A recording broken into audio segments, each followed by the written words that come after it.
ngejar beasiswa, jangan pernah patah semangat dan carilah komunitas yang sama passionnya kita supaya kita bisa saling memotivasi.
Assalamualaikum warahmatullahi wabarakatuh. Hai guys, jumpa lagi dengan saya. Welcome back to my channel. Tadi kami baru habis briefing dan dengan segala kerempongan yang ada, sekarang saya mau ganti baju dulu dan merapikan kudung yang kurang bagus ya. Ini juga kelihatan ya, mata saya masih sembab. Kalau nggak sembab itu bukan berarti habis nangis, tapi namanya juga ibu-ibu dengan baby balita ya. Ya semalam cukup rempong dan hidung sedikit lebih mancung karena ada jerawat nih. Ini lucu juga pemirsa, jadi agak mancung, jerawat yang mengumpulkan. Oke ya, saya ganti pakaian dulu, rapi-rapi dulu biar nggak kelihatan kusut. Tidak apa-apa, selama pandemi ini kita diminta untuk pakaian bebas kecuali hari Senin sama Kamis, so biar nggak gerah juga. Jadi saya mau lepasin baju luaran saya ini. Ya, bye. A few moments later. Di puskesmas ya? Ya. Kenapa jaringannya? Bagus. Di puskesmas atau di rumah? Oh iya. Biasanya kalau jaringan wifi itu lebih kencang ya. Lebih bagus nangkapnya. Ada yang bertugas hari ini untuk membaca agenda. Refleksi ya. Silakan didampingkan dengan siapa kemarin? Nur Hidayat ya? Oke, sip. Silakan.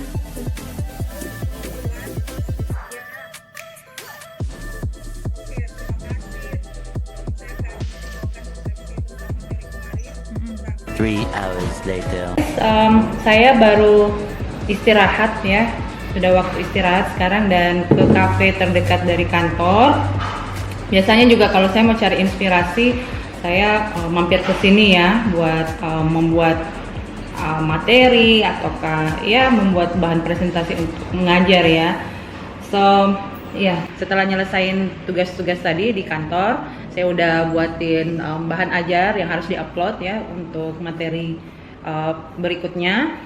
Saya hari ini mau nge-refresh dulu pikiran yang penat, udah lama banget nggak pernah gaul, nggak pernah muncul keliling di kota-kota ya, jalan-jalan gitu. So hari ini saya lagi mencari inspirasi sambil makan nasi biryani kesukaan saya. Ini nasi biryani semenjak saya di Australia dulu jadi inget ya, jadi salah satu menu favorit karena teman-teman saya yang dari Arab ya, mahasiswa Arab Saudi itu senang banget membuat nasi biryani pada saat buka puasa di kampus. So ya, so tasty. Kita bakalan cerita-cerita sebentar tentang persiapan saya berburu beasiswa sejak D3.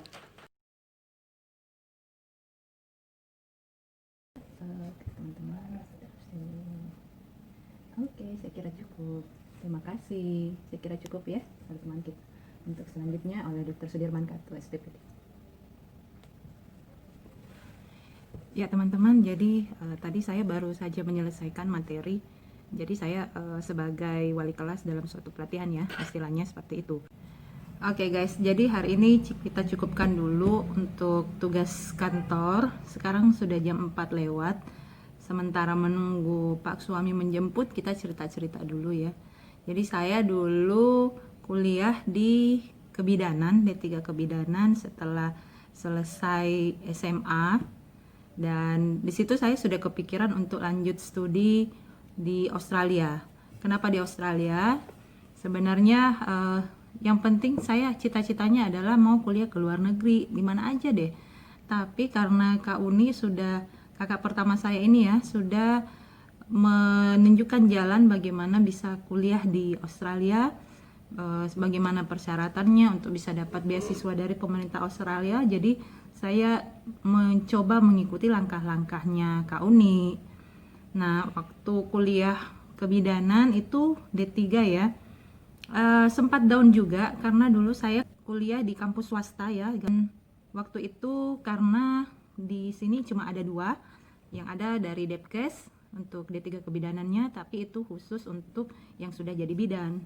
Kemudian saya dari sekolah SMA, tapi karena ibu saya sangat menginginkan anaknya untuk jadi bidan. Maklum ya guys, waktu zaman dulu itu kalau bukan perawat, bidan. Yang penting kesehatan itu favorit. Kalau keluarga itu seperti itu, kalau perempuan ya. Jadi saya ngambilnya ya kebidanan, dimintanya kebidanan. Kalau Kak Uni dulu keperawatan. Jadi kami sama-sama sebenarnya kurang lebih sama barisan patah hati karena pengen sekali lanjut kuliah S1, tapi betul juga sebenarnya menurut orang tua waktu itu yang D3 yang cepat dapat kerja. Nah, time flies, saya selesai D3 itu mencoba peruntungan dengan bekerja di BPS, kemudian saya juga bekerja sambil mencari cara supaya saya bisa lanjut D4. Karena orang tua saya, maklum ya guys, kita banyak bersaudara, saya 8 orang bersaudara, dan orang tua saya sudah menyampaikan, kamu sudah punya modal kerja, sudah kamu mau lanjut studi ya kamu harus cari cara untuk kuliah, apakah itu dengan beasiswa ataukah cari uang dan ditabung untuk bisa kuliah.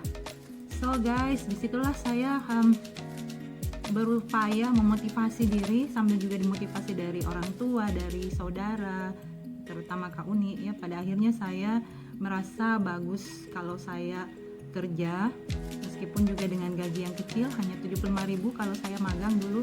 Jadi saya kerja di 2 tempat sebagai bidan, kemudian mencoba berbagai peruntungan, dan alhamdulillah ternyata ada kampus yang rekrutmen untuk menjadi dosen dengan persyaratan mau lanjut D4 di Jawa, di Semarang waktu itu, dengan dibiayai. Nah, alhamdulillah gayung bersambut setelah saya mengikuti berbagai tahapan, akhirnya saya dinyatakan lulus untuk bisa lanjut kuliah di D4 di Semarang. Dengan begitu saya berpikir alhamdulillah, mudah-mudahan ini adalah jalan bagi saya untuk bisa mewujudkan cita-cita saya ke depan, untuk bisa dapat beasiswa lanjut S2 kebidanan di Australia. Jadi selama saya kuliah D4 kebidanan itu saya sama sekali tidak terpapar lebih intens untuk belajar bahasa Inggris seperti biasa. Jadi saya tetap belajar tapi tidak fokus untuk belajar bahasa Inggris karena sikon. Karena saya pada saat D4 kan harus menyelesaikan 1 tahun lebih ya, 1 tahun 2 bulan ya guys. So setelah saya kuliah, saya sudah kerja di kampus tersebut, saya coba memfokuskan lagi diri untuk belajar bahasa Inggris. Belajar bahasa Inggrisnya di mana aja, sambil saya tabung gaji saya sebagian, kemudian saya juga berupaya untuk kursus dari gaji yang saya punya. Benteng Rotterdam itu adalah tempat yang sangat keren untuk kami para pencari beasiswa untuk berdiskusi. Jadi kita punya banyak meeting club, kita semuanya pede untuk berbahasa Inggris meskipun kata-katanya masih terbata-bata. Justru kita saling memotivasi. Jadi di sini saya lihat yang paling utama adalah kita harus punya teman yang punya passion yang sama, kita bisa saling memotivasi, Kemudian di situ juga kita bisa saling mensupport pada saat kita down. Ya, pada saat kita sudah nge-apply ternyata kita gagal. Jadi saya gagal, saya mencoba semua jalan. Waktu itu saya coba di Ford Foundation untuk Amerika, dan saya hanya sampai ujian TOEFL, tapi setelah itu suratnya saya tidak ketemu, jadi saya tidak tahu harus ujian di mana tes TOEFL-nya, dan banyak sekali hikmahnya. Setelah itu saya coba lagi Australia Development Scholarship dulu waktu itu namanya ya, tapi tetap pemerintah Australia, dan saya fail untuk pertama kali. Namun kakak saya, Kak Uni, dan teman-teman masih tetap mendukung saya. Itu membuat saya menggenjot, saya harus belajar lebih ekstra, sampai saya harus memporsir lebih banyak tabungan saya untuk kursus.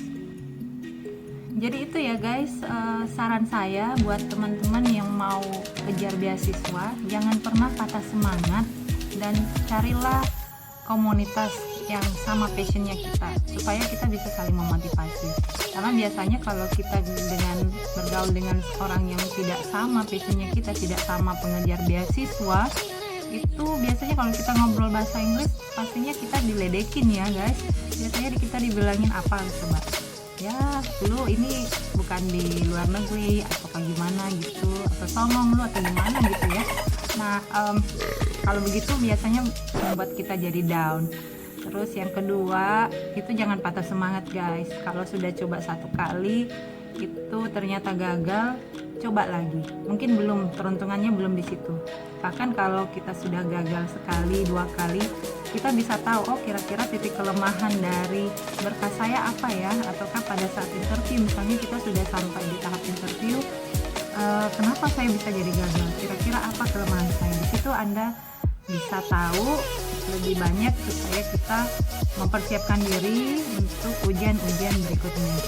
Nggak jarang loh guys, teman-teman itu sampai 8 kali bahkan lebih dari itu coba berulang kali sampai akhirnya lolos, dan itu sangat merasakan dahsyatnya, nikmatnya pada saat kita lolos, luar biasa. Jadi jangan patah semangat, tetap maju ya guys. Kita harus bisa menaklukkan beasiswa itu ya.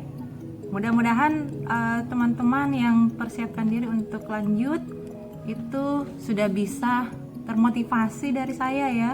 Jadi biarpun juga kita masih SMA, mulai dari sekarang ayo kita sama-sama mengejar supaya kita bisa mempersiapkan diri untuk dapat beasiswa. Istilahnya sih memantaskan diri ya guys, bukan cuma buat jodoh aja yang memantaskan diri.